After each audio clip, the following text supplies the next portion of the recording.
Emanuel, placer verte otra vez. Igual, gracias por Hace invitarme. como un año que no venías. Hace un montón, sí, hace un montón. No está bien eso. Yo al trabajo otra cosa, no de venir a la tele. No, Entonces ¿no? a veces me cuesta No mucho. me Sí, digas. sí, me cuesta ¿Trabajás mucho. de otra cosa? Sí, sí, exactamente. ¿Qué es P por Q? P por Q es la primera fórmula que se ve en la carrera de economía, que en realidad viene del inglés porque es price multiplicado por quantity. O sea, precio por cantidad te da el valor. Y los economistas, ¿qué estudiamos? Por un lado los movimientos de los precios, por otro lado el movimiento de las cantidades, o sea, la actividad, la cosa real de la economía, y la generación de valor, que es lo que vendas multiplicado por el precio que lo vendes. Así que como fue la primera fórmula que yo vi en economía, se me ocurrió ponerle ese nombre a la consultora. Fue la primera y única idea que tuve sobre la consultora, digamos. Todo lo otro es el equipo. Vamos a hablar mucho de economía y quiero que me ayudes en el lenguaje Lego a Ujú. entenderlo. Pero me quedé pensando con esto. La ley de gravedad sigue desde Newton. Sí. ¿Hay leyes de la economía que siguen así con esa antigüedad? Bueno, sí, mira, ¿sabes qué? Es gracioso porque en Argentina aplica a rajatabla. Cuando uno después, digamos, dice, bueno, esto es la ciencia económica, listo, miremos un poco para atrás. ¿Quién fue el primero que descubrió una ley económica? Obviamente las leyes económicas son regularidades empíricas, no son tan contundentes Mm. como la ley de gravedad. Bueno, el descubrimiento es que ahí por el año 1500, si no me falla la memoria, un cura escribió en un escrito que cuando en una economía había dos monedas, digamos, alguien tenía, perdón, en el bolsillo dos monedas, una de mejor calidad y otra de peor calidad, siempre usaba la de peor calidad para pagar y la de mejor calidad se la guardaba en el bolsillo. Este tipo obviamente estaba hablando de monedas de oro, que a veces los reyes raspaban para sacarle un poquito Mm. de oro, entonces cuando había una moneda medio chamuscada y tenía una de igual valor nueva, viste, usaba esa para pagar. Entonces Gresham, que era el nombre de este cura, acuña esta ley que dice que la moneda mala expulsa de la circulación a la buena. Que es una cosa que si vos te fijas, hoy cada vez menos, pero todavía se mantiene en el inconsciente popular porque si vos te vas a pagar, ¿no? Y tenés dos billetes de 1000, uno está medio chamuscado y el otro está ¿Qué se bueno, entregas? lo cual es una estupidez porque valen los 2000, porque ahora ya el dinero no tiene oro adentro, ni es Mm. representación de, es un dinero, como decimos los economistas, fiduciarios. Pero para Argentina, mirá si la ley no se aplica, que es la siguiente, si vos tenés pesos y tenés dólares, lo más probable es que los pesos circulen y los dólares se guarden. Y mirá qué importante la ley de Gresham, porque este gobierno, ¿qué viene intentando hacer con algunas medidas en particular? Que los dólares salgan y circulen, que salgan del colchón y circulen. Y un montón de economistas le decimos, mirá, desde Gresham, el cura, primera ley de la economía, Canuto. mientras el peso sea una moneda mala y haya pesos, la gente va a decir, me guardo el dólar y uso los pesos para que circulen. Así que sí, hay regularidades, por supuesto que siempre te tenés que fijar las condiciones en las cuales uno cree que esa regularidad aplica. Bueno, este año tengo acompañante, Ah, muy bueno, que es el que mide espectacular. el tiempo. A algunos le da vértigo mirar el paso del tiempo tan finito, Sí, no, me encanta, es un objeto aparte que me gusta mucho, el ¿no? reloj de arena, sí, sí, gran incorporación. Bueno, venís de... Tal vez podríamos hacer silencio y que la ¿Y cámara... que esto pasa? Sí, solo, Bueno, solo mostrar el eso. enorme Jorge Lanata lo hizo durante 12 o 14 minutos, me ¿Te das acuerdo, cuenta? y fue fantástico, creo que era un Picasso de rating. Em, Venís después de una semana movida, Sí. ¿no? De un periodo complicado. ¿Qué es este movimiento que hubo? A ver, me parece que es parte de una película que los argentinos vimos muchas veces y paradójicamente en economía, como los argentinos la vieron muchas veces, contribuyen a que se repita. Esto de, che, me parece que el dólar está barato, me parece que es más barato irse a vacacionarse afuera que vacacionar en Argentina, me parece que es más barato comprarme una cafetera por Amazon que en el shopping. Cuando eso pasa y la gente percibe que el dólar está barato, ¿qué hace? Se apura a gastarlos, a ahorrarlos o a gastarlos. Y producto de eso, y de una Argentina que todavía, yo diría, no genera dólares a la velocidad que los argentinos nos los gastamos, lo que hubo es una corrección del tipo de cambio, que es el movimiento que ocurre en el mercado cuando vos estás gastando más dólares que los que generás. Si me preguntás, es más sano un tipo de cambio cerca de 1400 que un tipo de cambio cerca de 1000. Pero, como muchas veces, los remedios cuando los tomas son amargos. Esa afirmación, lo que acabas de hacer, es más sano, Sí, más totalmente. cerca del techo Sí. que más cerca del piso. Sí, porque, a ver, por supuesto que esto lo digo en el contexto particular de Argentina. A qué me refiero? El gobierno de Javier Milei, una de las decisiones, digamos, que en las que más ha avanzado es en la apertura de la economía, ¿sí? En abrir la economía al comercio exterior. ¿Abrir qué significa? Bueno, poder pagar importaciones, pero también bajar aranceles, bajar medidas que en general le ponen un poco de obstáculos al comercio internacional. Si vos lo mirás en la historia, es el periodo de más intensidad y rapidez en términos de apertura comercial que haya tenido Argentina. Los 90 no fueron tan rápidos. Más que Caballo, más que Martínez Sí, Dios. sí, pero básicamente porque el comercio internacional no se movía tan rápido. Ah, O sea, hoy vos pensás claro. que, digamos, una compañía puede traer mercadería en 30 días o un individuo puede desde su celular traer un producto en 14 días, o como mucho. Entonces esas cosas en los 90 no existían, el comercio era mucho más lento. Y además el mundo está mucho más agresivo, producto de que Trump lo que está haciendo es cerrar la principal economía del mundo. Entonces, ¿cuál es el punto? Cuando vos te abrís a esa competencia y tenés la productividad argentina, que después de décadas de estancamiento es muy baja, o sea, nuestra capacidad de hacer cosas es bastante mala comparativamente con otros países. Y además, estás caro porque tenés una estructura impositiva, digamos, pesada, la compensación de esa apertura solo puede ser el tipo de cambio, el valor del dólar. Entonces, si vos te abrís y encima el dólar está barato, destruís la industria. Si vos te abrís pero el dólar está caro, uno puede decir, bueno, acomódate. Digamos, yo te Competir. doy cierta Claro. competitividad del lado del tipo de cambio y ya sé que las rutas son malas, que la inversión es baja, que no tenemos la mejor tecnología, que ya no tenemos el mejor capital humano como fue por ahí en otras décadas, pero por lo menos tenés esa protección cambiaria. No es la mejor, pero dado que el gobierno tiene esa decisión de abrir la economía, creo que tener un dólar de 1.400 es más sano que uno de 1.000. No obstante, el paso de 1.000 a 1.400 es desagradable. Y segundo, un gobierno que apostó tanto públicamente, pero también, digamos, en lo que importa, su política económica estaba configurada para que el dólar fuera 1.000. Entonces, cuando va a 1.400, obliga a ciertas correcciones que, por supuesto, no son agradables para la sociedad y para el gobierno mismo. Dijiste tres cosas que quiero aprender. ¿Por qué está diseñada la economía para que esté a 1000? Ujú. Está en 1400, es más sano, pero el gobierno dijo se desploma como un piano a 1000. Sí, Y dicen esto es un fenómeno temporario porque alguno cobró el aguinaldo, otro se va de mm, viaje y... bien. Bueno, la conspiración, viste que siempre, La conspiración siempre, siempre, sí. siempre. Empiezo por este lado. ¿Por qué hay una política diseñada Lo para que que, esté a 1000? a ver, lo que digo es, por suerte, después de decir que no mucho tiempo, finalmente el gobierno aceptó que era razonable tratar de que el Banco Central acumule reservas. Esto es, compre dólares. Tenga más dólares en sus reservas que los que tiene hoy. Digo aceptó porque si el gobierno de Javier Milei lleva 16, 15 meses, tuvo 13 meses diciendo no. Tal No es cual. necesario que el Banco Central esté lleno de dólares, eso es pensar como los gobiernos que nos llevaron hasta acá, etcétera. Bueno, cuando acepta eso, dice, ok, pero yo como Banco Central voy a comprar dólares cuando el dólar vaya a 1.000. Correcto. Entonces un montón de analistas le decimos, no hay chance de que vaya a 1.000. Y el gobierno dice, sí, sí, va a ir a 1.000. Entonces vos en ese momento podés decir, bueno, por ahí es un blef, digamos, me está diciendo eso, pero no lo cree. Ahora, a las pruebas me remito. No compró ni un dólar esperando que vaya a 1.000.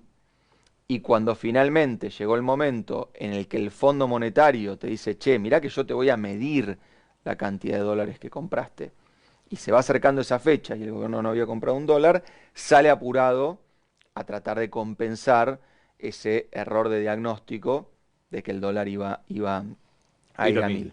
Cuando sale a comprarlos, obviamente el mercado ya se estaba gastando un montón de dólares, estábamos todos vacacionando afuera, trayendo productos, qué sé yo. Coyunturalmente, digamos, estacionalmente, termina la etapa donde el campo liquida un montón de dólares, entonces confluyen todos esos factores. Argentinos gastando muchos dólares, el campo que deja de vender dólares y el gobierno que se tiene que meter rápido a comprar los dólares que no metió, estamos en 1.400 en vez de en 1.000. Entonces, muchas veces un gobierno dice cosas que no cree y que dice una cosa y hace otra cosa. Yo veo lo que el gobierno dice y veo lo que el gobierno hace. Cuando el gobierno dijo, yo voy a comprar dólares cuando el dólar vaya a 1.000, y a mí me preguntaban, ¿de verdad lo creen? Mi respuesta era, mirá, hasta ahora no compraron. Así que evidentemente creen que en algún momento va a ir a 1000. Bueno, ese error, digamos, de diagnóstico es, creo yo, la causa principal por la cual hoy estamos en este Yo break. digo, no nos olvidamos que el dólar va a ir a 1000, o sea, ya está. O sea, ya está. Yo aprendí, sé de economía, te Sí. consta, nada, Ujú. pero sí aprendí que el techo de hoy es el piso de mañana. Bueno, eso es producto de nuestras falencias. Digamos, te doy un ejemplo. Brasil viene de devaluar. El último trimestre, el último semestre, diría yo, hubo un movimiento del real. En el último semestre, el real tocó 2 o 3 veces 6 reales por dólar. Hoy está más bajo. Y las 3 veces que lo tocó bajó. Tipo 5 y chirola No, está. bueno, pero ¿sabes lo que doy yo por unas chirolas abajo Sí, en tenés el razón, dólar? tenés razón. Entonces, fíjate, hay un ejemplo por ahí no tan histórico, medio reciente, que los mayores de 40, digamos, se lo tienen que acordar. A la salida de la convertibilidad, el dólar se fue a 4 pesos por dólar, Mm. después del 1 a 1. Y muchos analistas incluso decían, hasta 10 no para. Pensando como vos, pero no porque vos sos un lego, pensando algo que uno sabe de la experiencia y que sabe estudiar, que es, che, el techo de hoy es el piso de mañana. Bueno, después de eso el dólar se fue a 2,70. De 4 pasó a 2,70. Y se quedó a 2,70 un año y medio seguido. ¿Por qué? Porque la economía argentina empezó a generar tantos dólares después de esa devaluación de la convertibilidad, que lo que parecía un dólar que no tenía techo, empezó a ser un dólar que había quedado caro, dada la cantidad de dólares que empezó a generar esa economía. Entonces, un poco para mí el problema del gobierno de Milei, que quiere todo el tiempo que el dólar baje, incluso para volver a la convertibilidad, el presidente en un momento dijo, va a ir a 1000, le voy a sacar 3,0 y vamos a volver a la convertibilidad. ¿Cuál es? Que la economía nunca en este periodo desde que asumió Milei, en el pasado también, pero digo, para poner el punto de partida en este gobierno, generó dólares a la velocidad y en la magnitud que nosotros necesitaríamos. A ver, viste que eh, hace poco estuvo el Mundial de Clubes y uno veía a la barra brava, no a la Mm. barra brava, ojalá porque hubiesen sido menos, a la hinchada de Boca rebalsando Miami, ¿Sí? ¿Re? ¿no? Entonces uno decía, che, mira, la última vez que pasó eso, había un montón de argentinos en Rusia rebalsando el Mundial, había un montón de argentinos en Qatar rebalsando el Mundial, y cuando pasó eso, a la semana o a los meses devaluamos. Bueno, el gobierno decía, esta vez es distinto, porque esta es una política económica que permite el desarrollo de vaca muerta, de la minería, del campo, y esos son los dólares que permiten que todos estemos vacacionando en el exterior. Bueno, cuantitativamente es falso ese argumento, es falaz, pero además hay un problema temporal.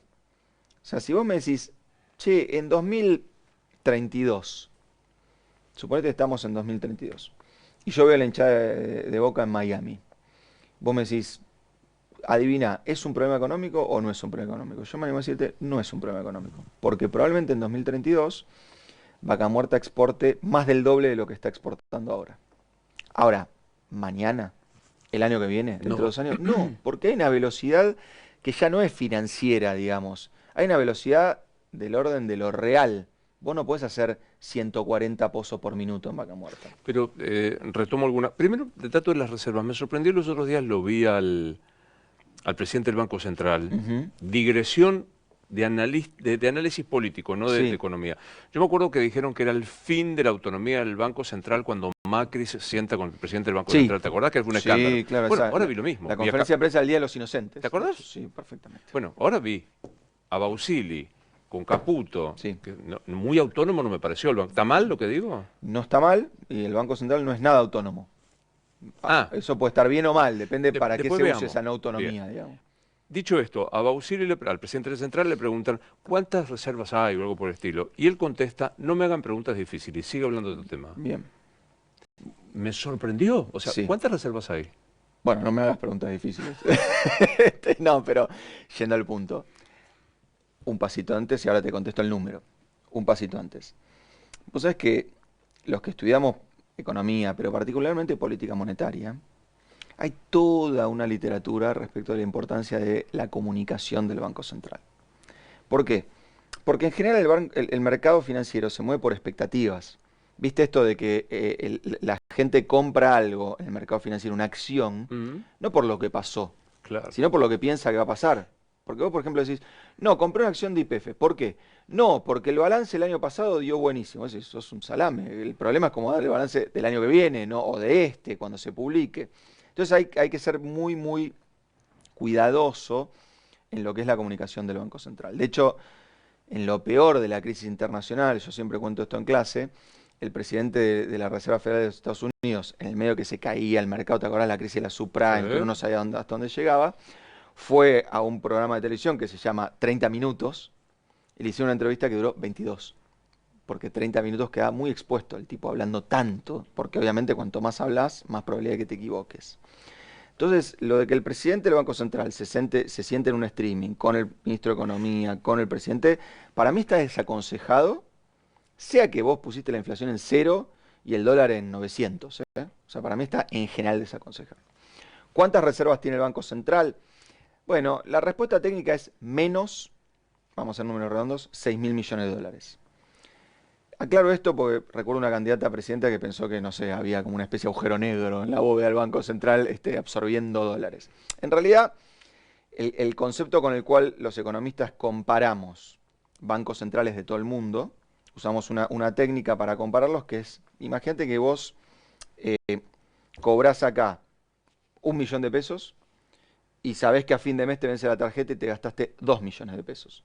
Entonces yo diría, las reservas netas de Luis son menos 1 millón de pesos. Claramente. Me pongo de acuerdo en qué periodo te mido los ingresos, en qué periodo te mido los egresos, resto uno del otro y veo qué da. Con el Banco Central se hace lo mismo. Yo digo, che, en los próximos 12 meses, ¿qué obligaciones en dólares tiene el Banco Central que tiene que honrar, que tiene que pagar? X. Che, ¿cuántos son los dólares que tiene el Banco Central propios? No lo que es custodia, que son de ajenos. Por ejemplo, yo deposito 100 dólares en el banco, mi banco le deja una parte de mi depósito al Banco Central para cuidar esa plata, eso no se lo sumo. Cuando yo hago esa resta, me da menos 6.000. A ver, por eso siempre es un número que hay que mirarlo o comparativo con otros países o en la historia. Pues esa foto no te dice nada. Este presidente asumió con menos 11.000. Entonces uno diría, bueno, escúchame, asume con Mejoró menos 11, 5. va a menos 6, está bastante bien. Ahora, mayo del año pasado tenía 0. O sea que medido respecto de mayo del año El pasado, propio Milei tenía 0. exacto, empeoró 6.000. ¿Por qué empeoró 6.000? Bueno, por una cosa que de vuelta no hay que saber de economía, que la ves vos, la veo yo como analista, la gente la percibe, todos perciben que el dólar está barato y Vale, se apuran a gastarlo, o se apuran a comprarlo, o se apuran a guardarlo. Y insisto, como ya nos pasó tantas veces, termina ocurriendo lo que en economía denominamos como una profecía autocumplida. Como la gente percibe que el dólar está barato, hace unas cosas que generan el efecto de como si estuviera barato. Ejemplo, yo veo a la hinchada, yo no porque soy un analista, pero ponele, vos decís, mira, yo no sé nada de economía, pero había los de Boca en Miami, me parece que se ve todo el demonio. ¿Sabes qué?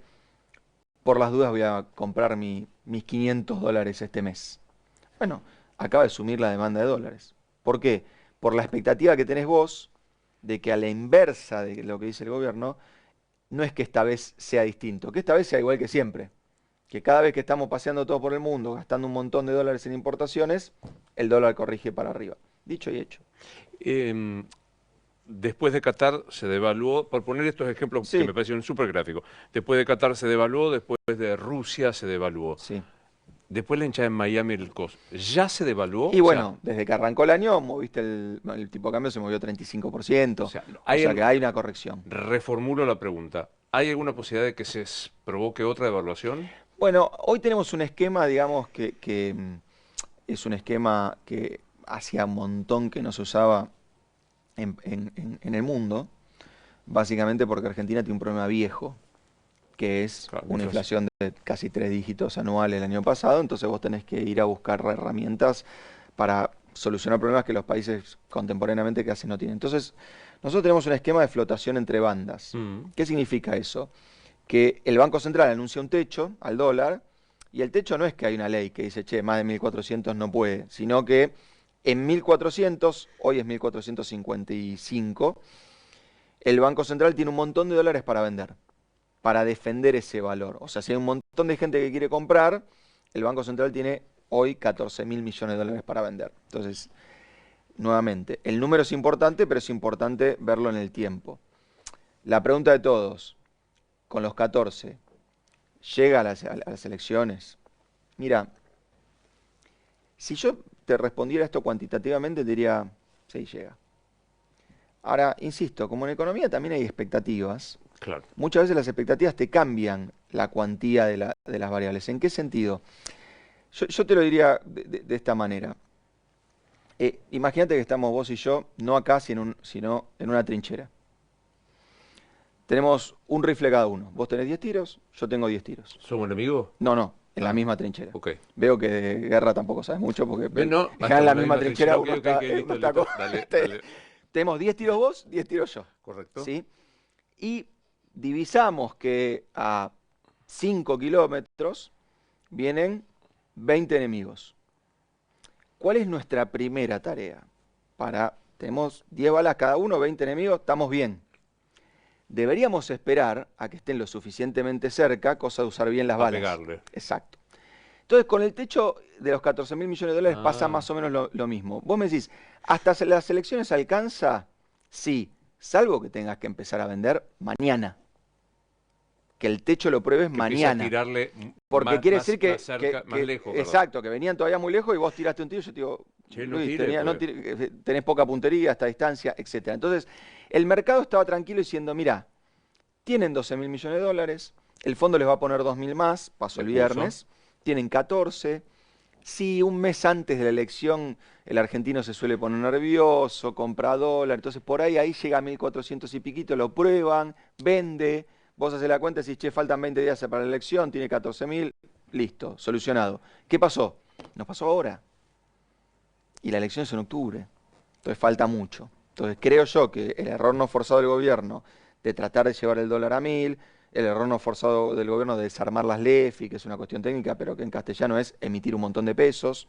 Gran paradoja. Estamos en este lío porque un gobierno libertario emitió muchos pesos. Entonces, no emite, están paradas bueno, las máquinas. yo digo que si nos ponemos un circo nos adelgazan los elefantes a los argentinos. Porque, claro, vos tenés un gobierno libertario que tiene un problema por emitir muchos pesos.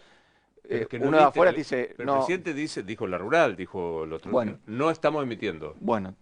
¿No es verdad eso? No, sí, no es verdad. Están emitiendo y emitieron por un montón de razones. Y te digo algo, Luis, que me parece, porque este es un gobierno que le asigna mucha importancia a la retórica y a ganar las discusiones retóricas. Yo le asigno mucha importancia a hacer bien mi trabajo y ganar plata. Lo que diga el gobierno me preocupa poco. Entonces, si me preguntás, cuando yo escucho lo que el presidente dice, muchas veces me dan ganas de salir corriendo a comprar dólares. Ahora, cuando veo lo que el equipo económico hace, la mayor parte de las veces digo, no, comprar dólares es un mal negocio. Impactante lo que acabas de decir, ¿eh? Bueno, trabajo eso 24/7. No, pero y es difícil lidiar con eso, ¿eh?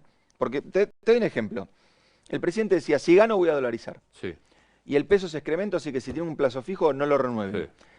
Desde que el presidente asumió hasta su primer año, ¿sabes cuál fue la mejor inversión financiera de esa economía? Un plazo fijo en pesos. Bueno, el UVA, ponerle, fue mejor, pero en pesos. O sea, uno ajustado por inflación fue mejor. Entonces, si vos tomás decisiones económicas siguiendo la retórica de Milei, es muy probable que hagas muy malos negocios. Por eso, mi trabajo es doblemente difícil, porque Milei obviamente genera pasiones a favor y en contra infinitas. Y después el equipo económico, un amigo dice, por suerte las fuerzas del cielo contrataron a 2 terrícolas para manejar la economía, Caputo y Bausili. En el sentido de, todo lo que dice el presidente es muy esotérico en términos económicos, porque la verdad que es una teoría económica que no es ni de cerca de las más usadas en el mundo. No es que vos vas a Harvard y tenés economía libertaria 1, economía libertaria 2, ni ves autores libertarios. Entonces, si vos me decís que es un presidente que va a dolarizar, que va a tener una banca Simon, que va a prender fuego al Banco Central, bueno, y vos me decís, ¿qué hacemos, Emanuel? ¿Qué sé yo? O sea, comprar arroz. La verdad no sé ni cómo, porque no tengo ejemplos históricos de cómo analizar eso. Algunos son experimentos que nunca se hicieron. Ahora después, a medida que pasan las semanas, vos mirás qué hace el Banco Central de la República Argentina. Para mí el dólar flota suciamente. O sea, lo que los economistas denominamos una flotación sucia o una flotación administrada. ¿Qué significa eso? Cuando vos tenés un evento que te genera la necesidad de una corrección del dólar, si vos tuvieses un banco central donde el dólar flota libremente, pasa exactamente eso. Hay un evento, el Banco Central no hace nada, el dólar busca su valor y ahí va. Ejemplo, no sé, tenés una sequía. Bueno, el dólar, qué sé yo, se duplica el tipo de cambio y el Banco Central no se mete. Ahora, cuando uno dice que flota suciamente, ¿qué hace el Banco Central? Dice, che, ¿tenemos una sequía? Sí. ¿Cuánto debería valer el dólar? Pongamos un número, 2.000. Bueno, hagamos una cosa, hagamos una política monetaria que nos vaya llevando de a poco a ese nuevo valor de equilibrio. ¿Para qué? Para que la gente no se levante un día y el dólar esté a 2.000. Para que los agentes económicos vayan generándose la expectativa de que van a tener que convivir con un dólar más caro, con un peso más débil, en el tiempo, vayan tomando sus decisiones y eso reduzca el daño de esta corrección del dólar. Ejemplo, suponete que vos te endeudaste con un amigo y le debes un montón de plata, 50.000 dólares. Sos una compañía, no sos una persona, digamos, le debes un banco 50.000 dólares. Y te vas dando cuenta que en una flotación sucia, el banco va a generar, el Banco Central va a generar un dólar más caro. ¿Qué haces como empresa? Decís, che, mejor anticipemos el pago de esa deuda, Antes, claro. saquémosla de encima.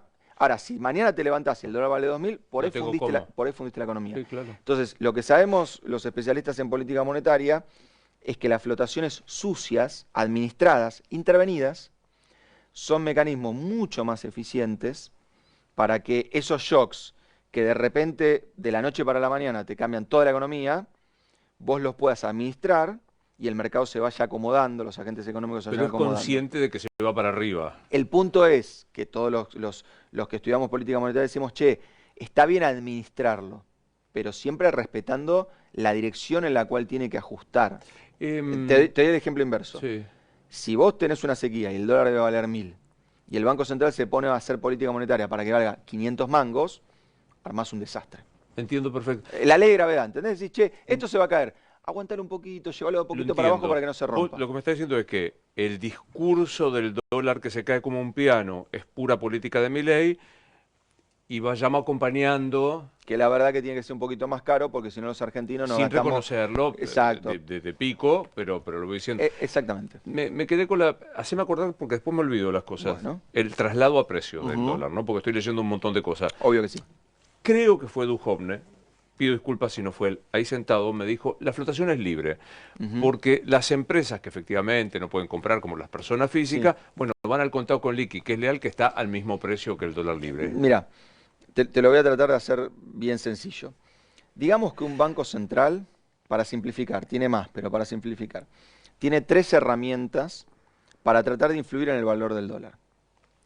La primera es la que los argentinos conocemos, digamos, lamentablemente de memoria, que es cuando hay mucha demanda de dólares, el Banco Central, ¿qué hace? Vende dólares. Sí. Bueno, entonces la primera herramienta es vender reservas. La segunda herramienta es la tasa de interés. Supongamos que todos queremos comprar dólares, te suben la tasa de interés de los pesos y vos decís, por ahí prefiero quedarme en pesos porque el premio que me dan por quedarme en pesos es muy alto. Y la tercera es dólar futuro. Che, yo puedo comprar un contrato, que es como una especie de seguro de cambio a futuro, que si pienso que el dólar se va a devaluar, tengo demanda de ese contrato, el Banco Central, ¿qué puede hacer? Poner la oferta de ese contrato. Para que vos digas, mira, a diciembre el dólar futuro vale 1.400, entonces seguro que hoy no va a pasar nada. Si vos esas 3 herramientas, cuando hay un evento en el mercado que te lleva el dólar para arriba, vos ves que el Banco Central no toca ninguna de esas 3 herramientas, no vende reservas, no modifica la tasa de interés, no se mete en el mercado de dólar futuro, yo diría flota libremente. ¿Qué hizo este Banco Central cuando el dólar? No. Reservas no vendió, porque el fondo le dijo, che, lo único que no puedes hacer es esto. Entonces hay una herramienta que está prohibida en el acuerdo con el fondo. ¿Eso me lleva a concluir que el dólar flota? No, porque hay otro montón de herramientas. La tasa la tocó. La tasa la recontra tocó, la subió un montón. Y en dólar futuro, acuerdo con el fondo mediante, está publicado el número ahí, todavía no están los datos públicos, pero el gobierno tiene la obligación de algunas estadísticas dárselas antes al Fondo Monetario que a la población. Ahí dice que el Banco Central vendió 5.000 millones de dólares en el mercado de futuros, que es un montón. O sea, no está flotando libremente. No, y lo que te digo es, menos mal. Felicitaciones, muy bien jugado, gracias. Está muy bien que Argentina tenga una política de flotación sucia. Si este dólar flotara libremente, yo diría, es un grave error económico. Hay pocas economías en el mundo que creo que están en condiciones de tener un dólar que flote libremente, un tipo de cambio que flote libremente, y no generar un desbarajuste Por lo económico. cual todos intervienen. Sí, claro. Pero Uruguay interviene, Luis, Perú interviene, eh, digamos, Chile interviene, y no el Chile de Boric. Sí, Digamos, sí, el Chile Pinochet intervenía, digamos, pero modernamente, digamos, del 92 para acá, la mayor parte de los bancos centrales de esta parte del globo terráqueo, incluso lo que se denomina economías emergentes, intervienen. me gusta porque hay una maldad, el globo terráqueo, si hay alguno en el Y espacio porque extraterrestre, ahora, viste, es que hay mucho discurso con contra. algunas teorías es muy, yo te digo en serio, primero, a mí me parece muy importante lo que un presidente piensa para hacer mi trabajo, digamos, para entender para dónde va la política económica. En general, cuando a mí me ha tocado analizar otros gobiernos, yo intento entender más la ideología del presidente, porque entiendo que el presidente va a moverse intuitivamente conforme a su ideología, ¿no? Entonces, viene un lío con el gobierno de Macri. Entonces vos decís, a ver, el gobierno de Macri está contra las cuerdas. ¿Para dónde va a doblar? ¿Para derecha o para izquierda? Para derecha. Acuerdo con el fondo, emisión cero, déficit cero. Cristina en 2011 tiene una corrida porque le fue muy bien en las elecciones. ¿Para dónde va a virar? ¿Para derecha o para izquierda? Para izquierda, por el cepo. Entonces es muy importante la ideología ¿Y de un ahora? presidente. Bueno, lo increíble de ahora es que el presidente es economista. O sea que no tenés que entender la ideología nada más, tenés que entender su visión teórica de la economía. Entonces a veces me encontrás a mí en informes citando libros que escribió Hayek en el 76. Pero lo hago porque el presidente lo cita. Entonces trato de ahí descubrir por dónde está pensando alguna cosa, etcétera. Eso lo hacíamos mucho al principio y después empezamos a ver esto, que insisto, como cada uno tiene sus sesgos, Mm. sus miedos, muchas veces cuando yo estoy con un cliente y le digo, mira, no, están haciendo lo inverso No es verdad de lo lo que está que diciendo el presidente. están haciendo, no es verdad, porque Claro, sí, que un bueno, ok. presidente mienta, qué sé yo, medio que es un martes en el mundo, pero lo inverso de lo que dice el presidente están haciendo, sí, lo inverso. No puede ser, qué sé yo. Y después, obviamente, te das cuenta y lo mostrás con datos y lo mostrás con información, y es así. Entonces, ahora hay una cosa medio paradójica, que es que cuando el presidente, ejemplo, dice el dólar va a ir a 1000, vos no tenés que ir a 1000 porque te terminás equivocado. Cuando uno escucha que el presidente dice que va a ir a 1000 y el gobierno deja que el tipo de cambio corra para arriba, vos decís, bueno, por ahí en algún momento vuelven a usar toda su fuerza para que el dólar vaya a 1000. No, él dijo eso, dice otras cosas, y vos mirás la política económica, y la política económica hace otras cosas que muchas veces son muy razonables. Como te acabo de decir, enhorabuena de. Pero me quedé pensando, ya voy al dólar y los precios y las Sí, inversiones y demás. Bien lo pregunto. ¿Qué piensa el presidente? es difícil saber, es difícil saber. Es difícil saber porque, mira, nosotros ahora que está tan de moda esto, la verdad que lo hacemos hace bastante tiempo porque hoy P por Q tiene más científicos de datos que economistas. O sea, hoy tiene más gente que trabaja con inteligencia artificial, algoritmos, que economistas. ¿Por qué? Porque yo creo que hoy una consultora no es un tipo que adivina dónde va a estar el dólar, ¿viste? Dice, me parece que le vi cara preocupado al ministro". Hoy una consultora es alguien que te provee de información en tiempo real, la mejor y la más completa. Antes un consultor era un tipo que te contaba un informe del INDEC que decía que le había pasado a la economía hacía 6 meses. Entonces, en estas herramientas de inteligencia artificial, yo en un momento le planteo una dificultad a nuestro equipo que es, che, este es un gobierno que habla mucho en público, con muchas voces. Digo, Milei va con Fantino y hace una entrevista de 4 horas, Claro. 5 horas. Esto, en general, ¿cómo se hacían las consultoras? Vos tenías un pasante al cual le decías, escucha al presidente, escucha al ministro, hacemos un resumen de lo que dijo. Hoy ese pibe lo internan, si tiene que escuchar todo. Entonces, ¿qué hizo nuestro equipo de inteligencia de datos? Armó una especie de chat GPT que solo se alimenta de lo que dicen Bausili, Caputo y Milei en público. O sea, como que desgraba una entrevista en El YouTube prompt, claro. y vos le decís, che, ¿cuándo vas a salir del cepo? Che, ¿qué vas a hacer con la tasa de interés? Y te contesta y vos le podés decir, ¿quién dijo eso? Milei. ¿Dónde? Alucinante. En tal video, en tal minuto. Alucinante. A mí digamos, me mejoró la Alucinante. productividad.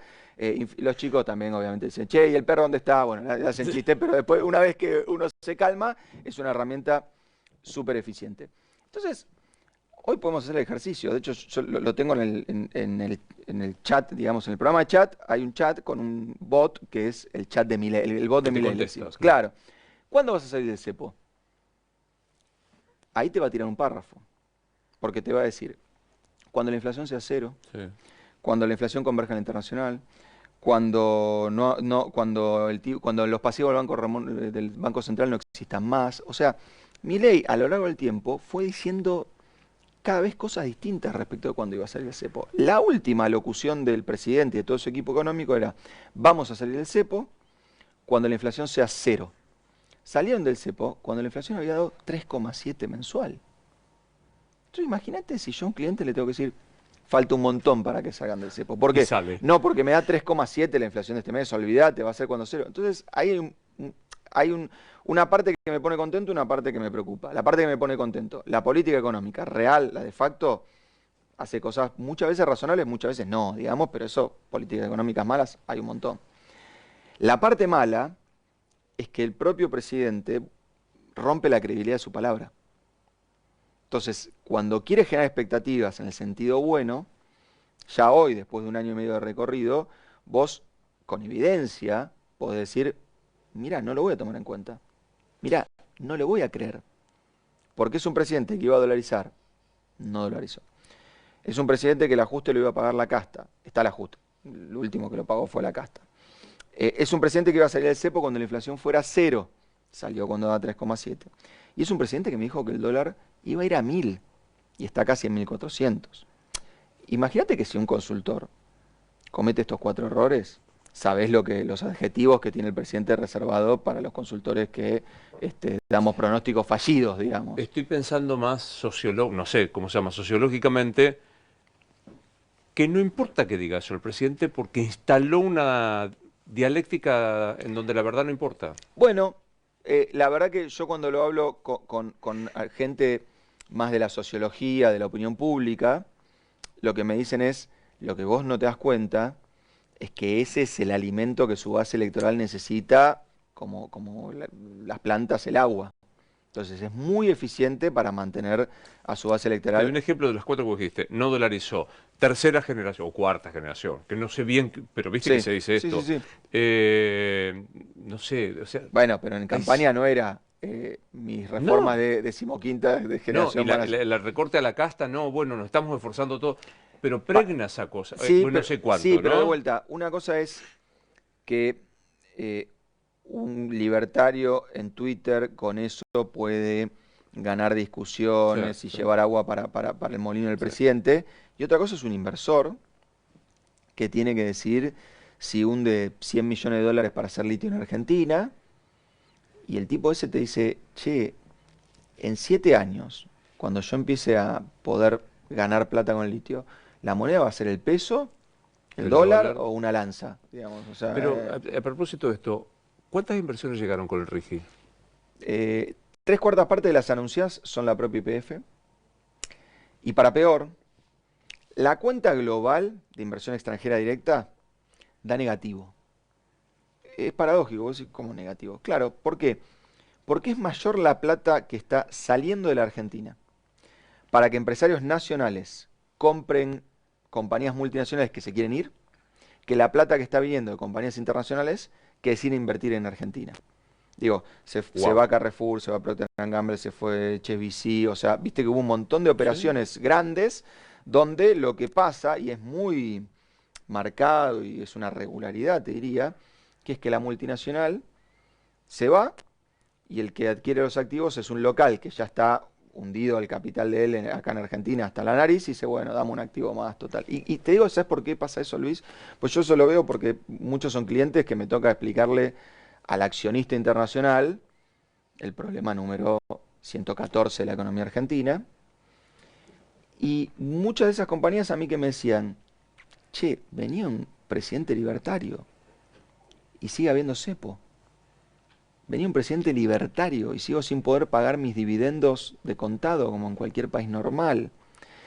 claro, yo esa misma compañía, cuando el presidente venía, decía, miren, si hace todo eso, volamos por el aire. O sea que ojalá que sea una promesa de campaña y esto sea una política mucho más gradual, donde vamos a tener, digamos, De normalidad. vuelta, el pico frente a Claro, pero eso daña, eso daña. información casi de pasillo. Me encuentro con un empresario muy conocido y me dijo, fíjate, se fue YPF de todo el subcontinente. Es decir, Ujú. para Argentina no hay un solo frente. Se fue, bueno, se anunció la privatización de AISA. Sí. No hay un solo frente internacional. Bueno, es que es una economía áspera para venir a invertir, Luis. Y el mundo no está muy fácil. O sea, vos pensás que cualquier multinacional hoy, multinacional significa que opera en más de un país, ¿no? Eso es una Está multinacional. clarísimo. Bueno, pensá una compañía que tiene operación en 5 países del mundo, desde esos países a su vez exporta a otros países, o sea que tiene un lío de, por ejemplo, tipos de cambio.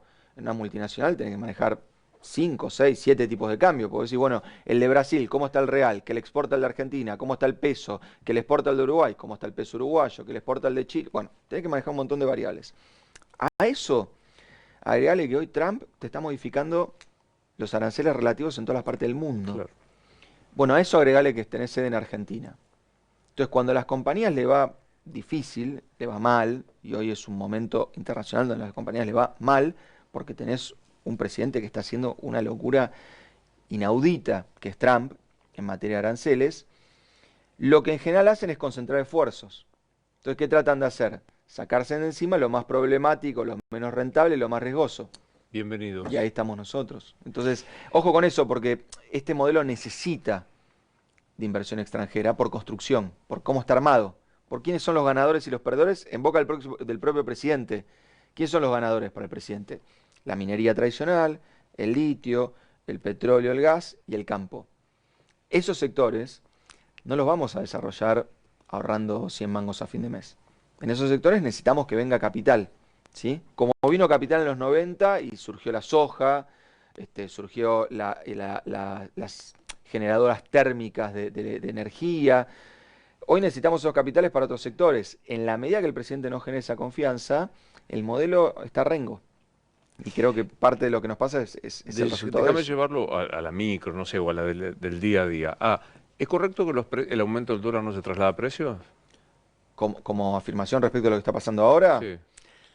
eh, nuevamente, es una pregunta propia de otra era. Decime viejo, tranquilo, dale, dale. No, no, No, no. no, dale. De otro esquema macroeconómico. Y te explico por qué. Si vos me hubieses preguntado eso el día después de las PASO de 2023, ¿te acordás cuando Massa devaluó 20%? Sí. Suponete que yo venía acá, Massa devaluó el lunes, suponete que yo venía acá el jueves, yo como consultor te tenía que dar una respuesta. Y vos decís, che, pero devaluó el lunes. Pero la dinámica inflacionaria que teníamos en ese momento eran que los precios se modificaban todos los días.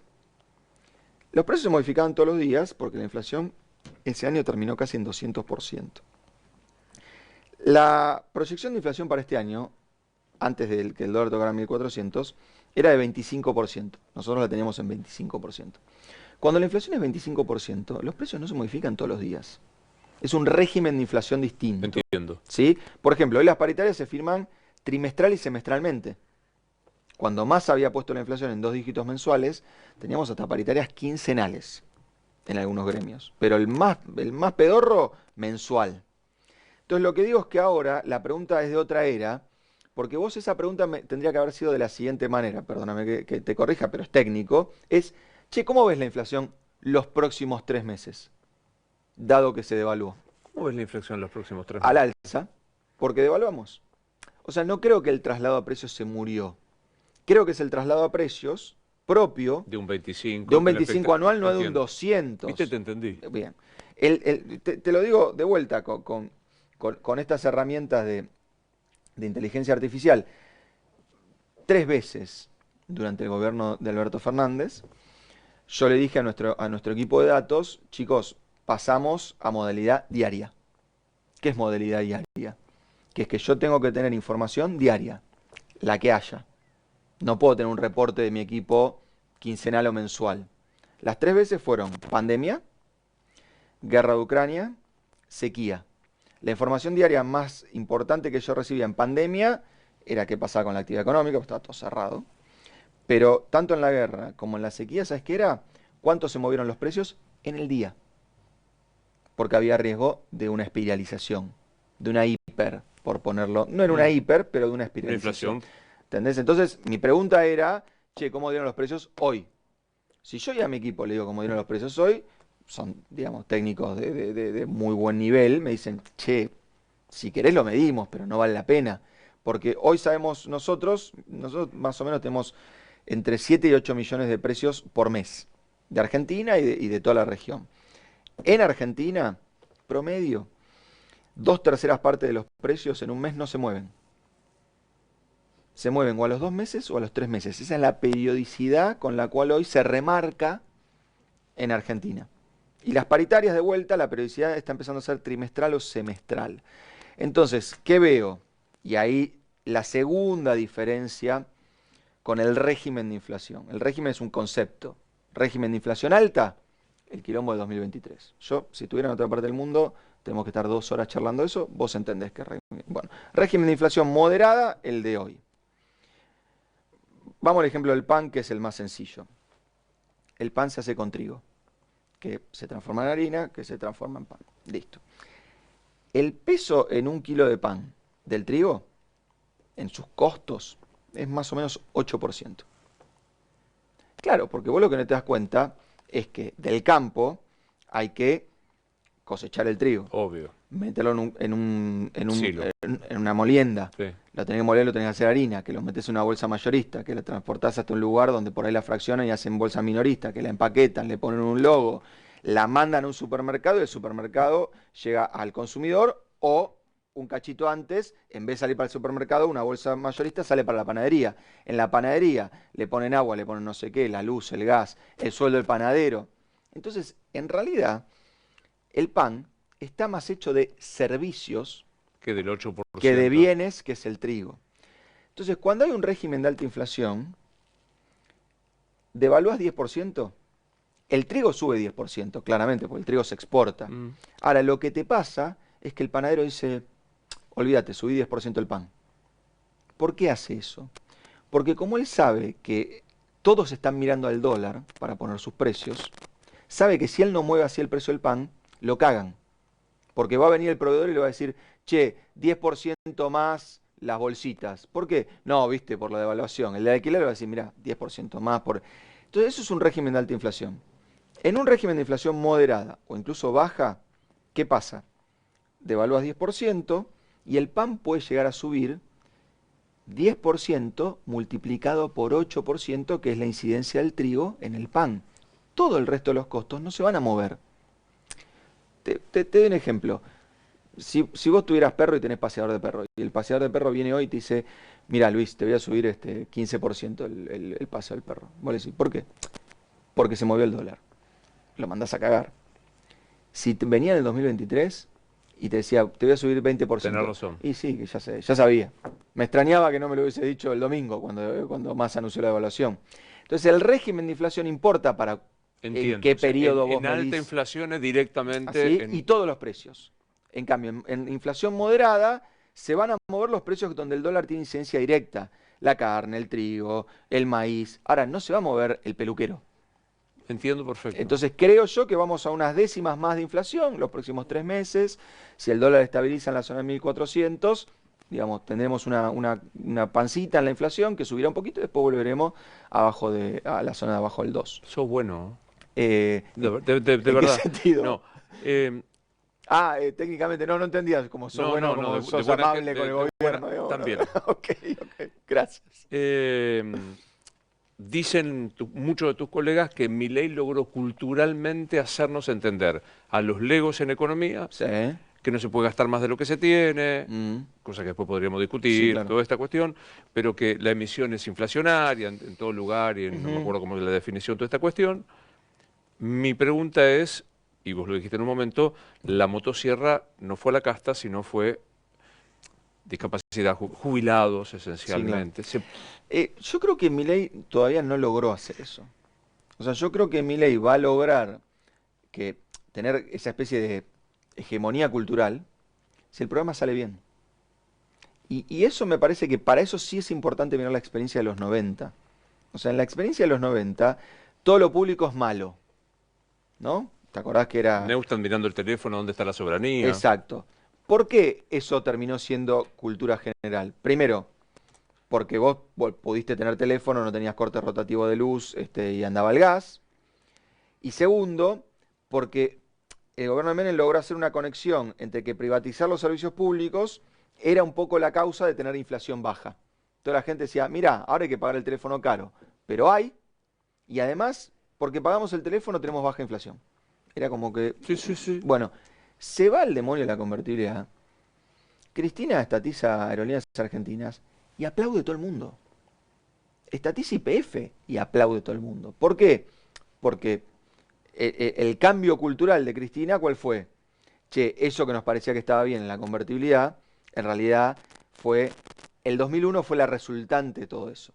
¿Sí? Entonces, Cristina logra virar a que una sociedad, digo, vos hacías encuestas en el 2010, 11, 60% de los argentinos te contestaban que es importante que el Estado intervenga en la economía. Hoy es exactamente al revés. 60% de los argentinos te dicen que el Estado no No. tiene que intervenir en la economía. ¿Por qué? Porque fracasó él, estatizo empresas públicas, doy subsidios, la inflación no importa, congelo las tarifas, etcétera. Entonces, mi punto es, si mañana Milei tiene una mega crisis económica, no estoy proyectando, estoy, digamos, haciendo un escenario contrafáctico. Si mañana Milei termina teniendo una mega crisis económica, olvídate que va a venir uno y va a prohibir la palabra mercado, va a prohibir la palabra libertad y la sociedad lo va a aplaudir. Ahora, si Milei logra eh, hacer la conexión de que para que haya inflación baja hay que desfinanciar al Garraham, no sé si la gente va a aplaudir el desfinanciamiento del Garraham, pero se lo va a bancar. Mi crítica, hay mejores maneras de conseguir una inflación baja.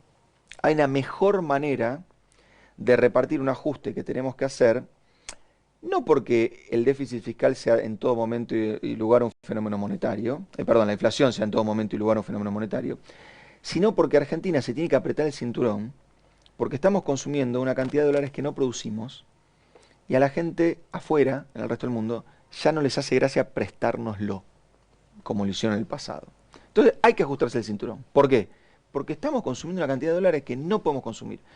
La manera de ajustar el cinturón de Milei para mí es horrible, pero no éticamente, técnicamente. O sea, técnicamente, si vos tenés que ajustar el Garraham y al mismo tiempo hay un montón de millonarios que no pagan impuestos a los bienes personales, o un montón de clase media alta que se van de vacaciones a Miami, para mí hiciste algo mal. Pero de vuelta, esto es economía. No es que tenés que decir, No bueno, es ideológico. claro, pero Sí, sí es ideológico, pero no de no, pero ideología. es económico también. ¿Por qué? Porque los efectos de tener un Garraham, digamos, financiado, superan con creces el gusto de que alguien se... Y de vuelta, no estoy diciendo una economía dirigista, donde vos decís, prohibido irse a Miami, prohibido gastar dólares, bienvenido al Garraham. Estoy diciendo que hay herramientas macroeconómicas que podrían encarecer los viajes a Miami, que podrían cobrarle más y mejores impuestos a los ricos, con eso alivianar un poco la carga en los sectores bajos y que en el agregado tuvieras el mismo superávit fiscal. Bueno, Hubieses ajustado igual. sí, porque después de una sequía y de un banco central con, como te dije antes, menos 11 mil millones de dólares, si vos asumías en 2024 y expandías, esto era una mega crisis. Ahora, para mí lo que define a un gobierno de derecha, de un gobierno de izquierda, no es esos gobiernos que cuando la economía está al borde de la explosión, porque se quedó sin dólares, de izquierda, ser de izquierda no es decir, emitamos más plata. Ser de izquierda es decir, che, veamos de ajustar ahí donde hay alguna capacidad de ahorro. Porque si yo ajusto en un hogar donde ese hogar se gasta el 100% de su ingreso en consumir, lo único que puedo estar haciendo es empeorándole la calidad de vida de esa persona. Y es verdad que cuando justo alguien que tiene capacidad de ahorro también le empeora la calidad de vida. Pero una cosa que yo a fin de mes, en vez de ahorrar $1000, ahorre 900. Y otra cosa es que un hogar al cual le entraban 1 millón de pesos tenga que ajustarse en 100.000 pesos. A ese hogar lo destruiste. Una cosa es quitar algo de capacidad de ahorro, otra es quitar capacidad de subsistencia. Totalmente, y de vuelta, momentáneamente, porque yo digo, nos tenemos que ajustar el cinturón hasta que vaca muerta, hasta que el litio, hasta que el cobre, no es que hay que ajustarse el cinturón, digamos, de por vida, entonces bueno, sos rico en Argentina, listo, estás en pelo y barba, no podés vivir. Ahora asumo que no, ¿hablás con Milei? No. No. ¿Hablaste alguna vez? Con Milei me dio clases, una clase me dio si no me acuerdo mal, en un posgrado en finanzas. Me dejó muy impactado. Muy impactado. Definí impactado. Yo era estudiante y él vino de ayudante de un profesor que dijo que la matemática de esa clase era muy compleja. Y por eso traía un ayudante para darnos la matemática. Vino un danés, más ignorante que yo, lo cual es un esfuerzo. Te dice, ¿qué es Milei? Es la reacción de una sociedad que se cansó de vivir con inflación y de escuchar que el Estado está presente cuando lo vio cada vez más ausente. Me parece que es... creo que es más importante la característica de Milei en términos de poner la inflación a tope de su agenda que su característica como outsider, libertario, tuitero. Parece que si otro candidato político hubiese conectado con la necesidad de la sociedad de decir, che, vos me decís que el Estado está en todos lados y yo voy a la salud pública y es un desastre, o el transporte público, y además tengo inflación todos los meses, me parece que si otro candidato hubiera conectado con eso, creo que el resultado hubiese sido el mismo. Acuérdate que los candidatos que le competían a Milei eran candidatos que habían duplicado la inflación del anterior. Macri con Cristina, Alberto con Macri, Massa con Alberto, porque ahí se pone medio raro, digamos, pero son todos, digo, Cristina 25% de inflación, Macri 50, Alberto 100, Massa 200. Y los candidatos eran Patricia Bullrich y Massa. Bueno, no es raro que haya ganado Milei si vos ves la oferta electoral. Después, obviamente, explicarle a un danés Milei, bueno, qué sé yo, necesito una semana. ¿Qué te pasa cuando te dice con 80?